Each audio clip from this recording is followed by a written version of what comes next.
All right. God, I'm so sorry I'm late. To everyone who might be on, I don't think anybody's on right now, so um, it's okay.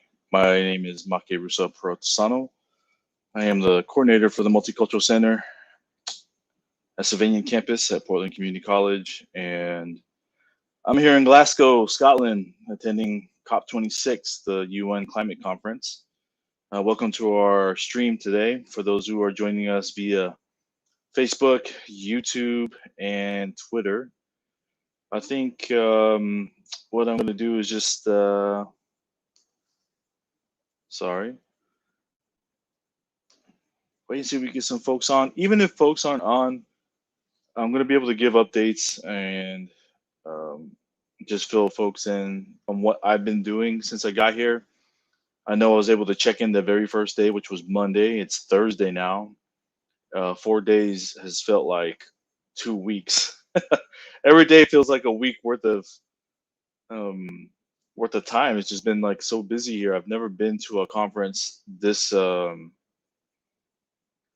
with this much impact and this much, so many things going on. It's been crazy. So I'll share some of those experiences and then give some folks some updates and like what I'm hearing, both from the community that's here, folks I've been able to network with, and also some of the stuff that's going down in negotiations and what some of the most affected communities are saying or feeling about the negotiations that are happening so far. So for folks who are just joining right now, maybe some just brief information on what COP is. Like I mentioned at the very beginning, COP stands for the Conference of Parties, and this is the 26th gathering of the Conference of Parties in turn in dealing with climate change.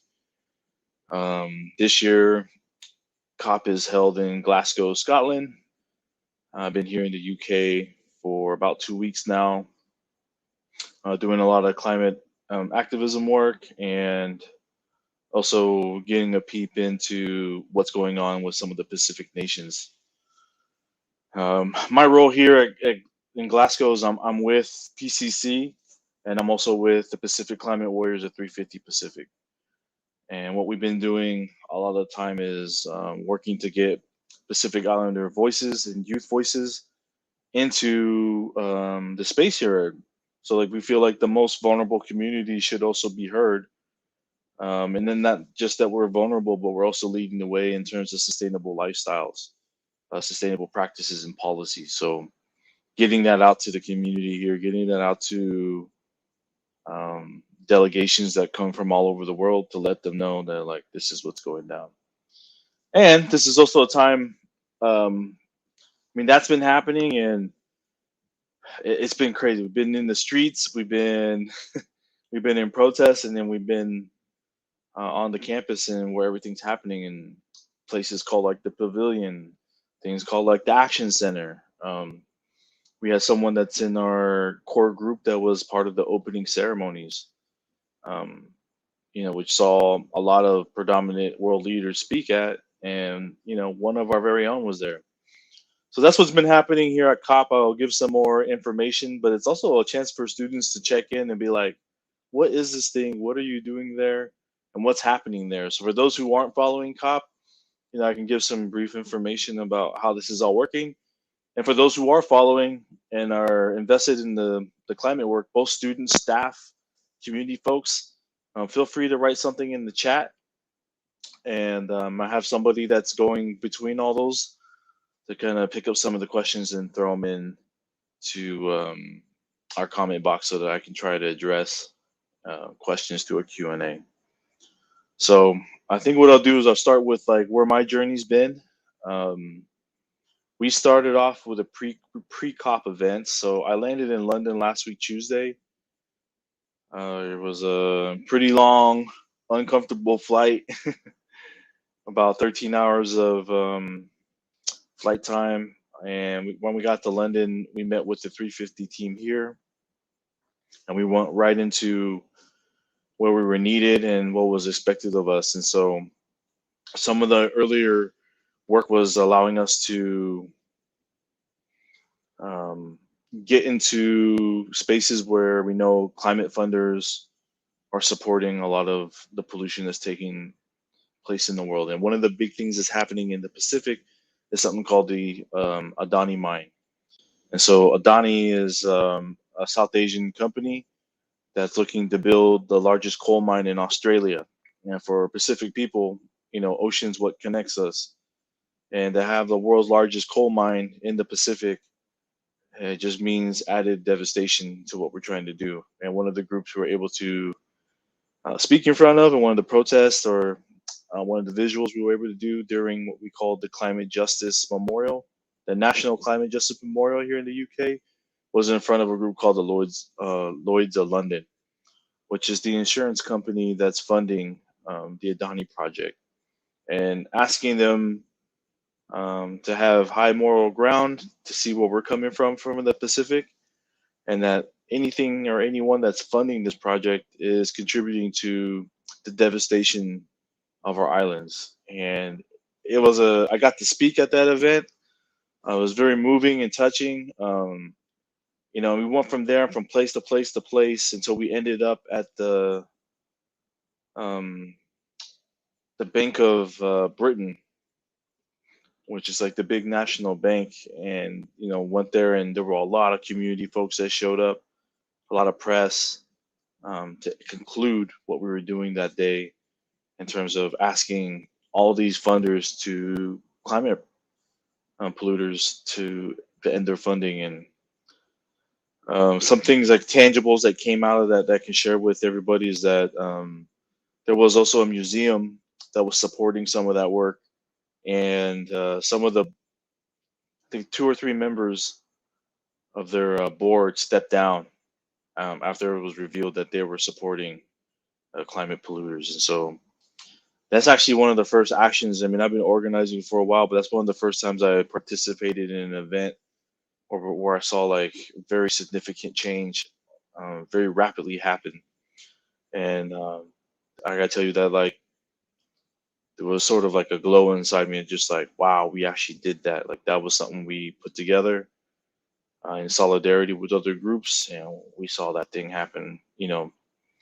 That people were like, yeah, we don't want to stand for this, and they stepped down. That was pretty impactful. And as soon as we were done with that, we were like off to Glasgow.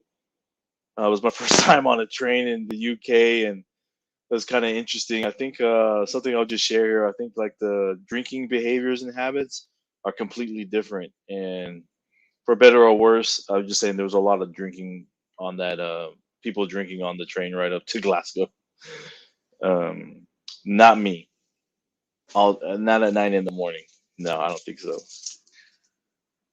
So yeah, we got to Glasgow, and it was just like we just hit the floor running. We did some comms training with our team and just figured out what we're going to do. I mean, literally the first day we landed, I think I did like 10 interviews. And I am not a celebrity, and I like the mic, but I don't like the limelight. So being in, being in front of all those people talking was sort of a trip. But I think one of our warriors, the Pacific Climate Warrior Team that I'm a part of, delivered the keynote speech. Like, sorry, not the keynote. They were part of the opening ceremonies. Everybody was like, "Hey, we want to talk to the Pacific. We want to talk to the Pacific." And some of that is, I think there's general interest in what's happening in frontline communities. There's also some of it is just this like over exotification of people struggling. And one of the things I got to do in our training was to deal with the fact that I don't have to interview with everybody.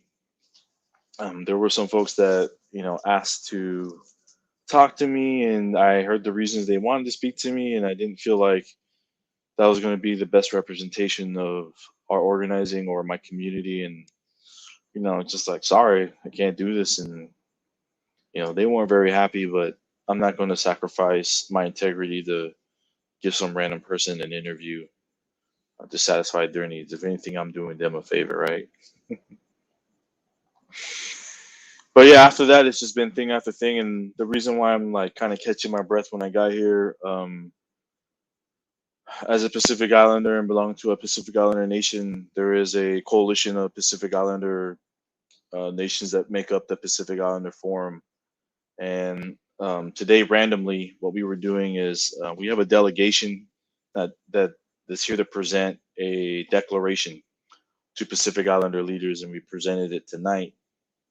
And one of the things we were doing is I brought my guitar, and I'm here with some very talented Pacific Islander dancers, and we were just like in the middle of the entrance dancing and singing for folks and asking them to sign the declaration. And that was pretty cool. And when we were doing that, the Secretary General of the Pacific Islander Forum, basically the person that was elected by all the Pacific nations, saw us and it was like, "Hey, I'm here to advocate for youth. We love what you all are doing right now. I love the energy here. Let's have lunch." And lunch turned into invites to other things, and led to like an event we had tonight with the other Pacific Islander leaders who represent the Pacific Islander Forum. And it's just kind of cool to be in that space with other heads of states or dignitaries from the UK, from Africa, and other folks from around the world who generally have an interest in the protection and the rights of Pacific Islander nations to, get through the climate crisis that we're in right now. So that's that in a nutshell, like where we're at. Again, I'll just give some for those who are just joining or those who are watching. If you have questions, put them in the chat box either on Facebook, on YouTube, or even on Twitter, and we'll feel free to answer any questions you might have so far. And if folks don't have any questions, and I'll just continue to give updates. I think something I want to talk about is sort of like the negotiation process for what's happening out there and what I've been able to gather in terms of where we're headed in this work, and if we think COP26 is going to make a difference. So, I don't think people realize how difficult it is to make these adjustments in the Pacific. It's, living in the Marshall Islands, being from American Samoa, living in Hawaii, like, I think one thing we understand very clearly living in those spaces is that it's expensive to do anything because those natural resources that are needed don't exist on the islands in terms of what we're asking for around adaptation, loss and damage, and what's happening with that in terms of climate impacts in the Pacific. So I am part of the Marshall Island delegation group. The Marshall Islands is one of the Compact of Free Association countries in the Pacific. The compact is with the United States, and was a place I lived in for a year and did some climate work at as well. And when I lived in the Marshall Islands, what we were dealing with at that time was El Nino was bringing like the worst drought in history to the region, the Northern Pacific. And I remember we were doing all this water preservation work, trying to get water catchments out to outer islands who don't have access to fresh water.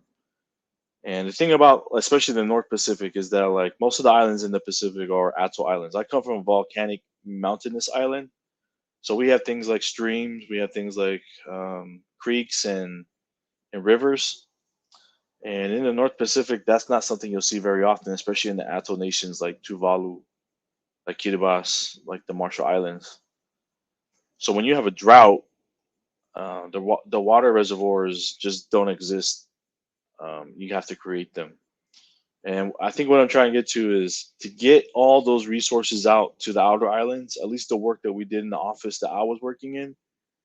We're talking like $50,000, $60,000 just to get some equipment out there, and then the people labor it takes to build those things. Well, the adaptation projects that need to happen on those islands is literally because the sea levels are rising so high. The adaptation plan is to build up, right? So you're talking about putting new lands on top of sacred spaces. You're talking about covering the graves of your ancestors. You're talking about covering the lands of historical sites in order to stay above sea level.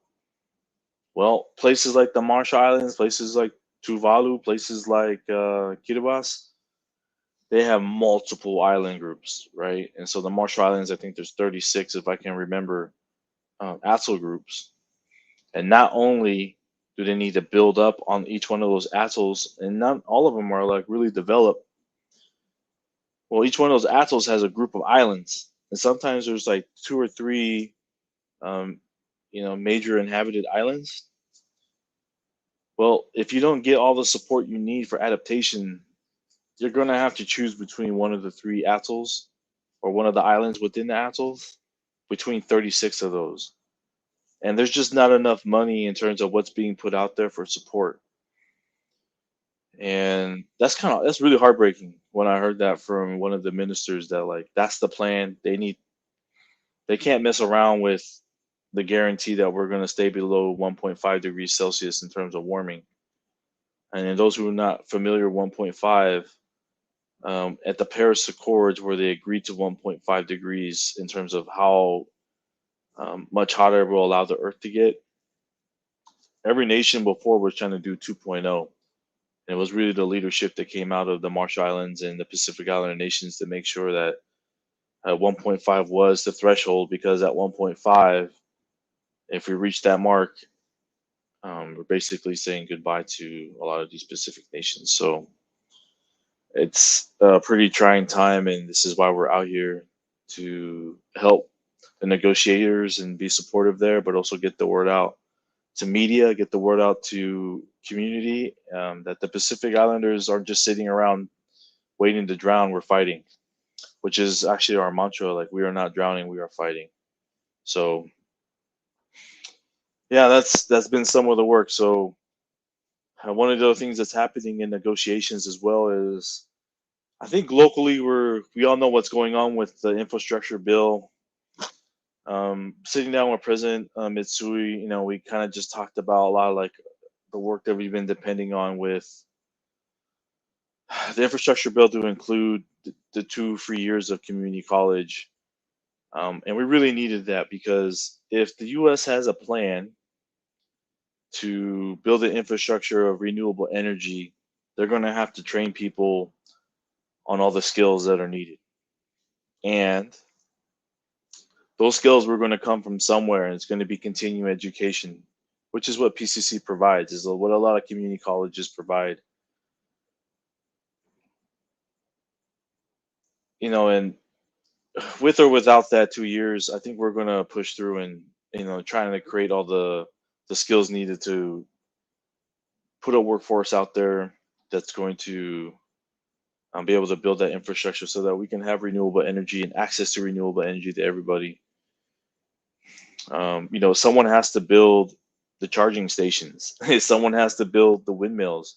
I actually got to interview my cousin who's in charge of the windmills, and he just saying that the turnover in that industry is crazy, because they just think any engineer or any electrician can just come there and start doing the work until they find out they got to climb a 300-foot ladder, and bring all their equipment up, and bring all the wires through, and they're not trained to do that.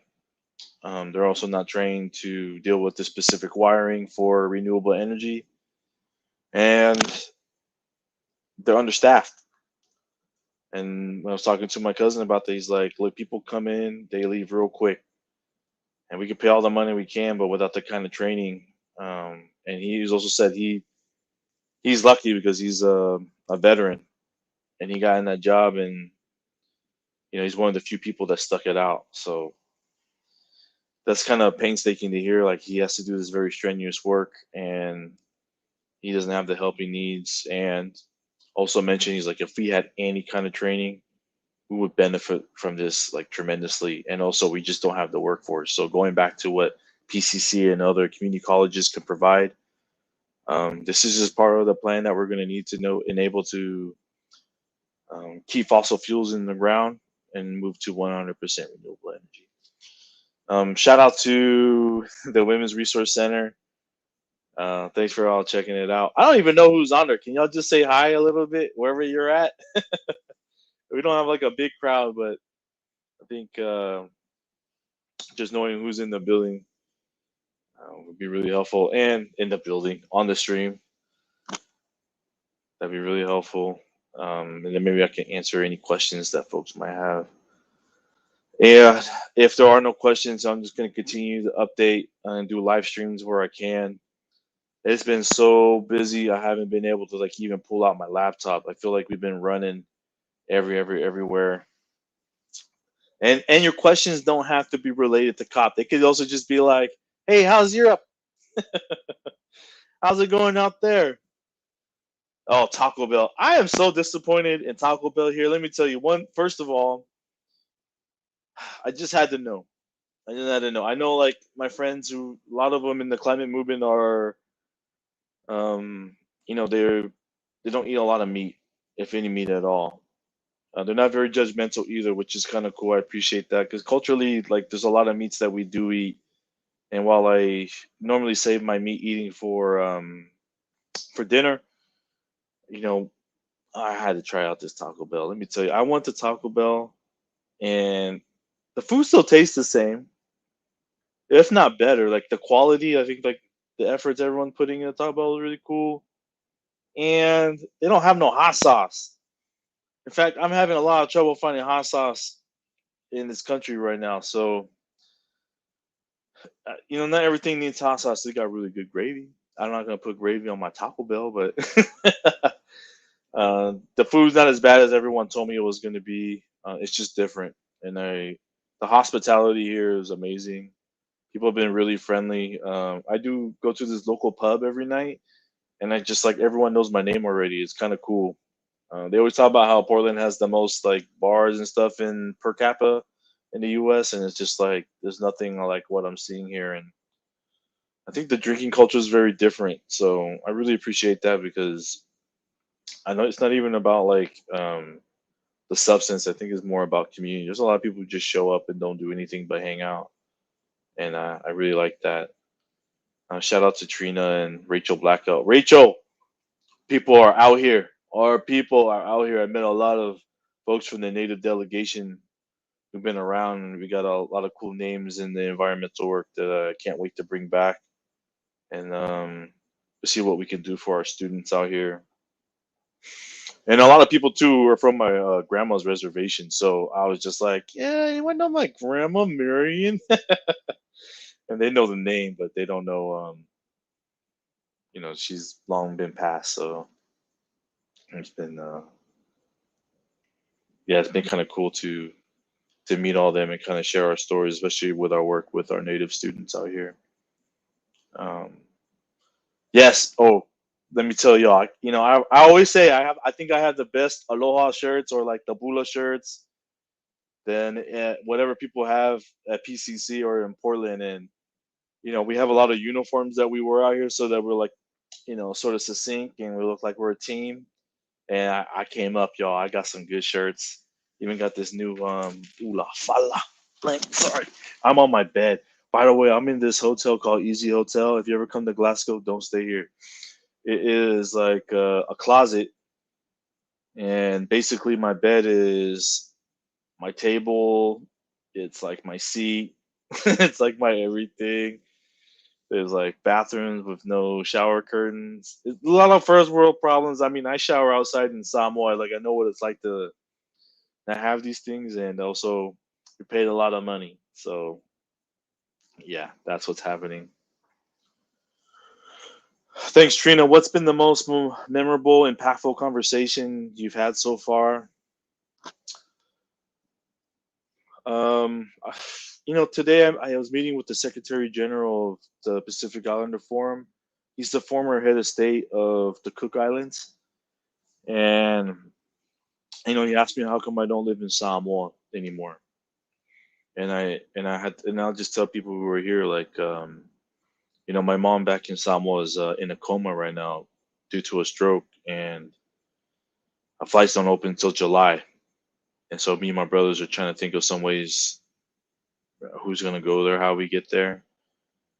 A very like humanizing experience, and then he shared with me that he had a similar situation, and that when his mother passed away, in order to get home, it was a 36-hour flight process, and that his mom waited for him to come back. And I thought that was really cool that there was a head of state or former head of state or someone in that high of a position that was able to talk to me in a very like family oriented way to assure me that like you're going to see your mom. And that really touched me. So I know there's a lot of politicians here. There's a lot of people who are trying to do like all these important actions, and at the same time, I think our leadership out of the Pacific is they're people, and they see us as people, and they treat us like people, and um, I mean that means a lot to me, and I thought that was pretty impactful. And then also the stuff I was sharing about the Marshall Islands when the delegation was sharing with our team about what adaptation means for them and how expensive it's going to be. One other thing is our leader, Joseph Sekulu. He was on a debate and BBC, and he ripped it up. He was amazing. And while people were talking about numbers and like we can't reach this, you can't reach that, he was very upfront and just very courageous, like unflinchingly courageous around like those things don't matter to us because it's us who are going to be affected. You can live those lifestyles and make these changes, but it's not enough for us to survive. He really made us proud that day.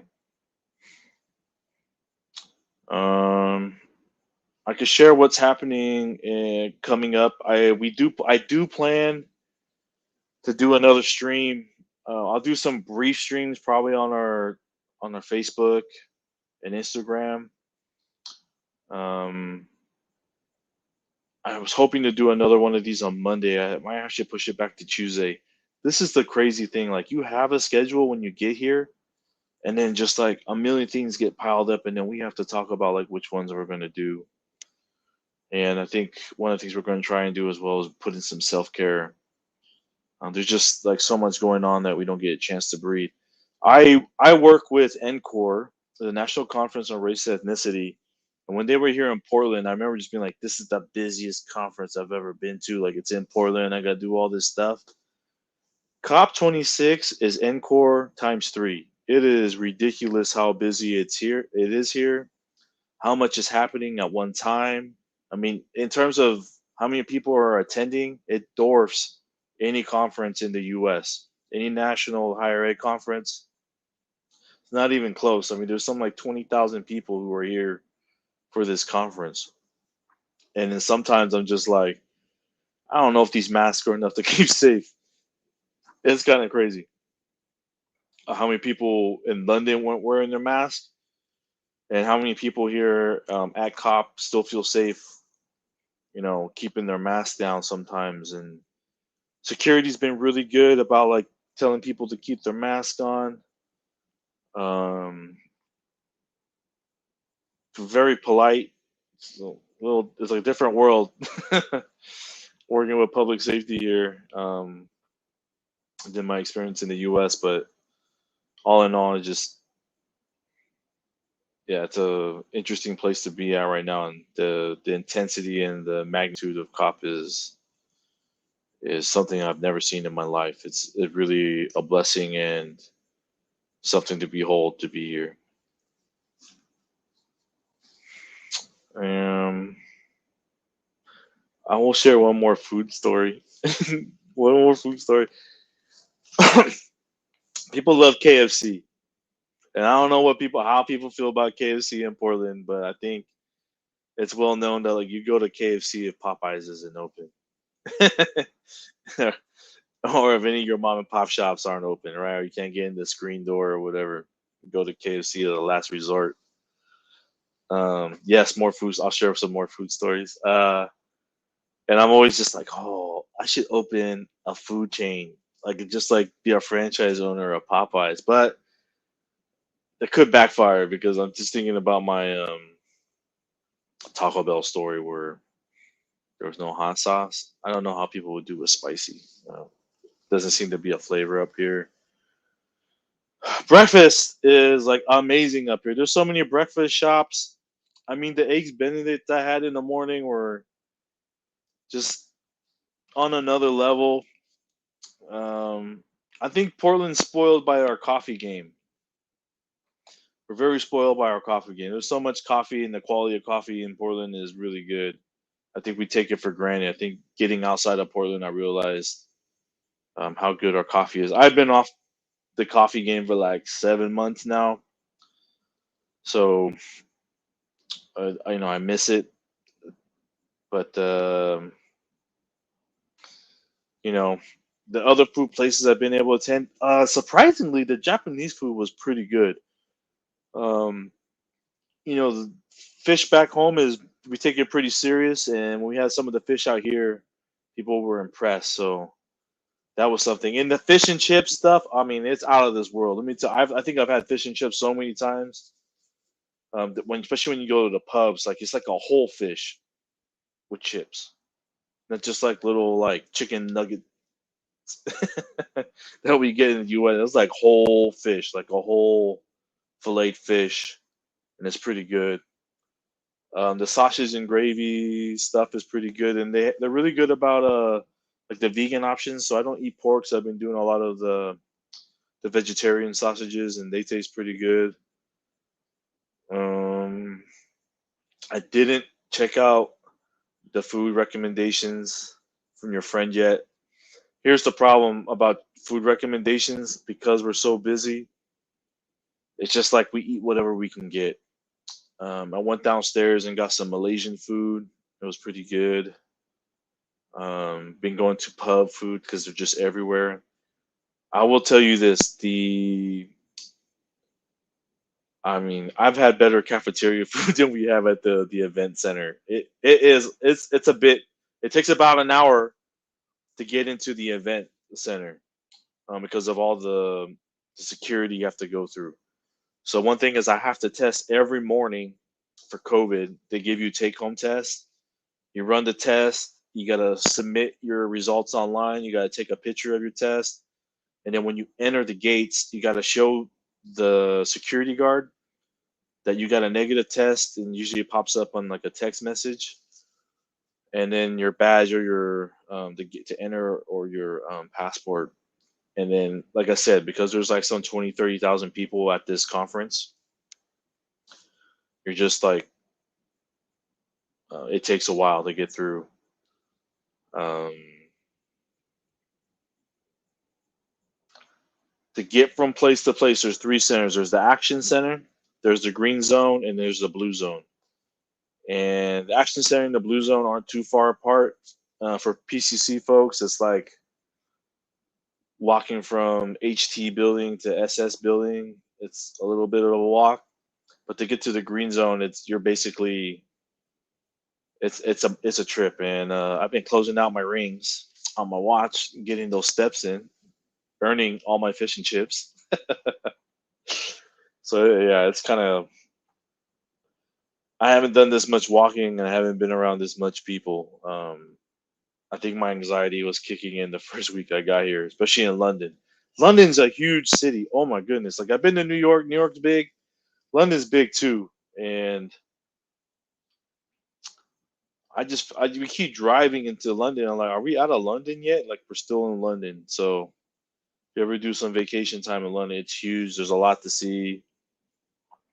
We did some shooting in front of the palace, some traditional dance stuff, and then some photo ops. Heads up, I think I might be on CNN next week.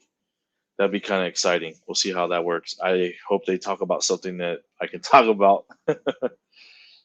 um, but I think that one of the last things I'll say, I don't want to keep folks on for too long. We've been on here for about 35 minutes already. Unless folks have more questions. And yes, I'll talk more about the food before I go.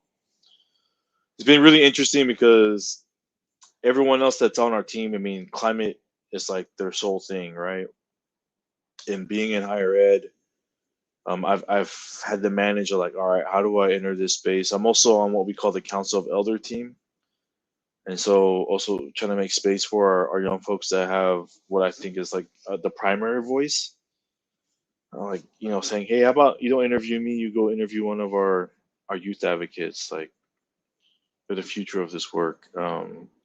I've had some um, adjustment periods of like finding my space and what I'm trying to do here, and I think last 2 days have been really helpful, like sharing how important it is for the multicultural center, specifically at Sylvania right now, have these equal justice positions for our young folks or just students, because not everyone's young at PCC, but we do offer like spaces and prioritize some of our younger folks if they want to be a part of PCW, like one of our students, Trina. And young in the Pacific is very, it's different, right? Like I'm still considered a young person in the Pacific, so until all the gray hairs come in and someone starts calling me grandpa, I'm going to be a youth person.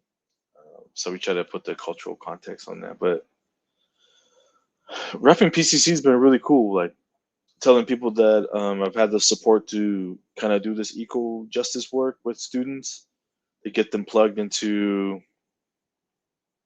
um, get them plugged into community groups and these opportunities. I don't know if folks know, but we've been able to get a lot of our equal justice folks into conferences.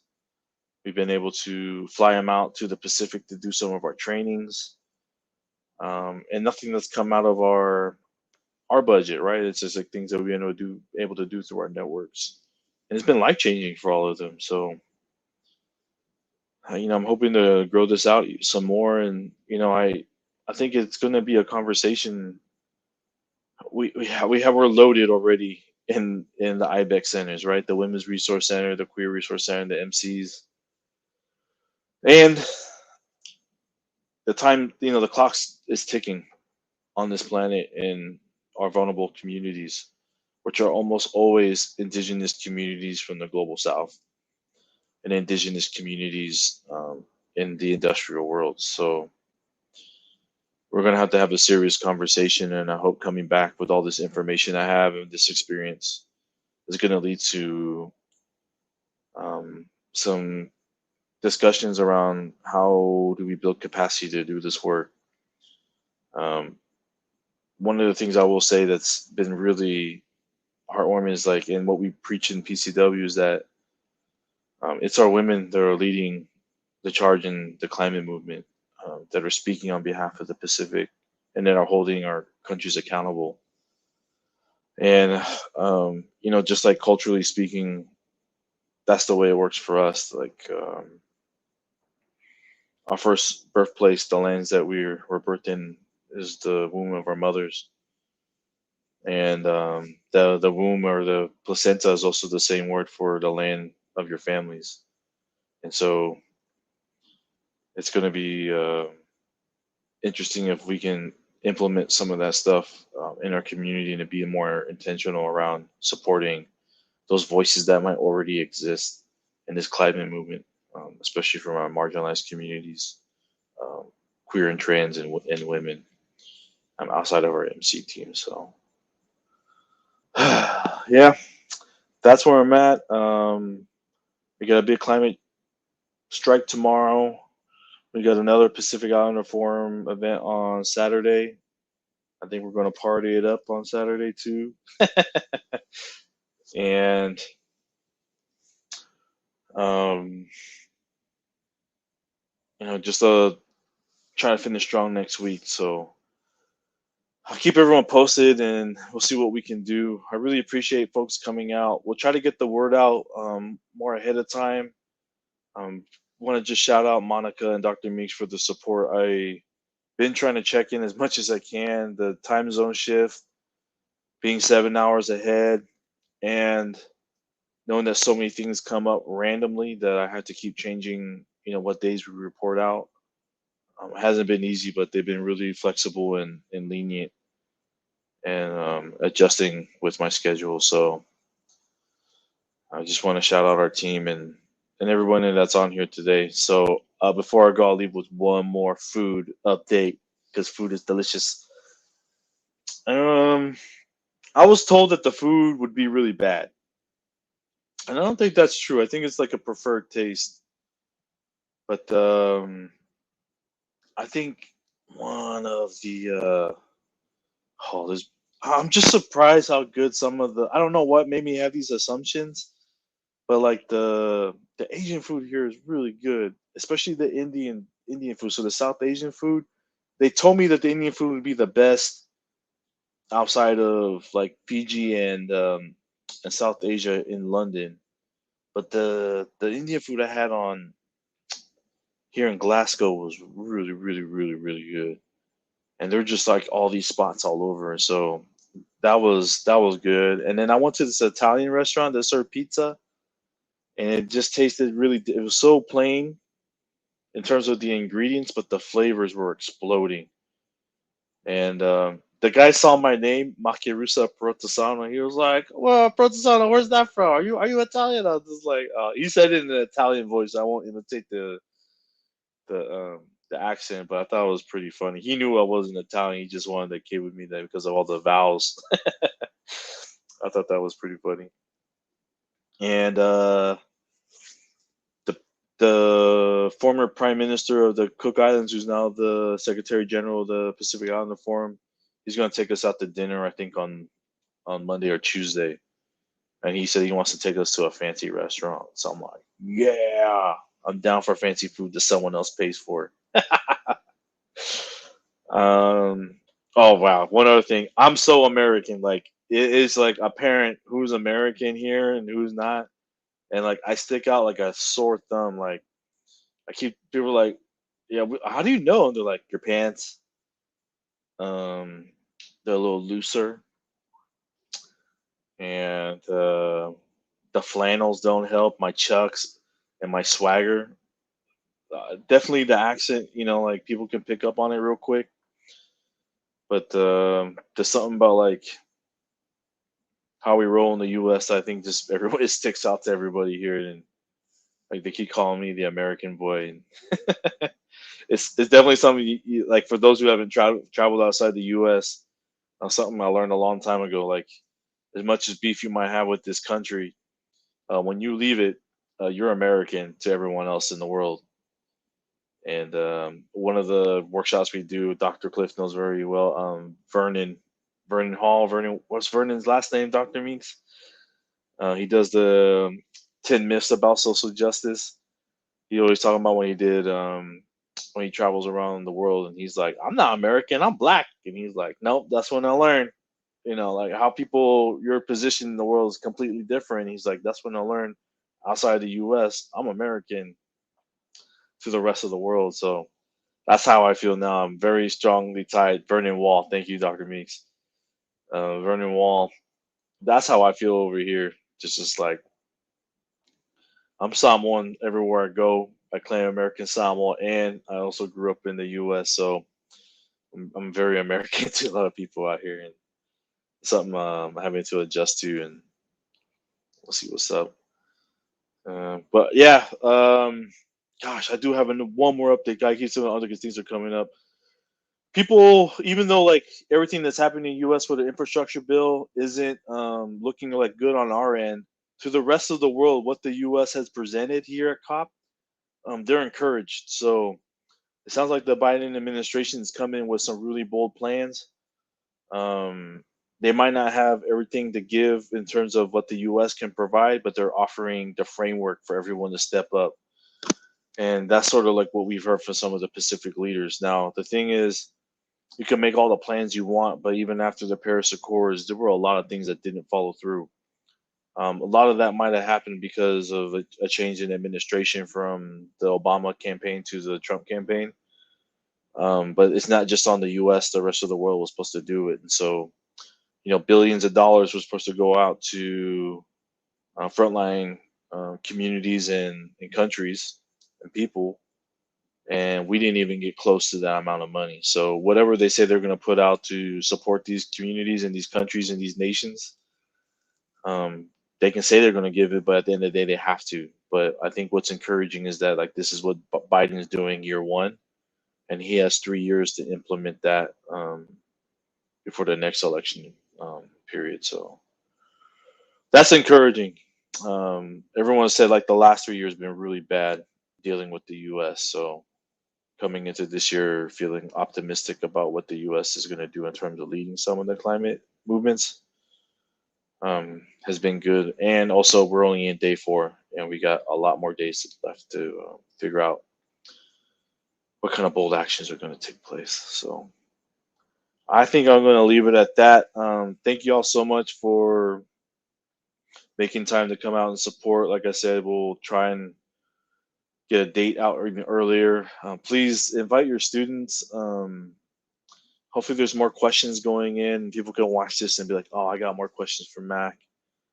And I will also invite some of our climate warriors to kind of introduce some of the work that they're doing and what we've been able to do collectively here in Glasgow. But I will say this: I miss my bed, I miss my coworkers, and I miss my family, and I can't wait to come back. I love you all, and I hope you have a good rest of your week. I know the weekend's almost here, and try my best to represent PCC. So y'all take care. I'll see y'all when you get back, and we'll have some more food stories to share. All right. Good night.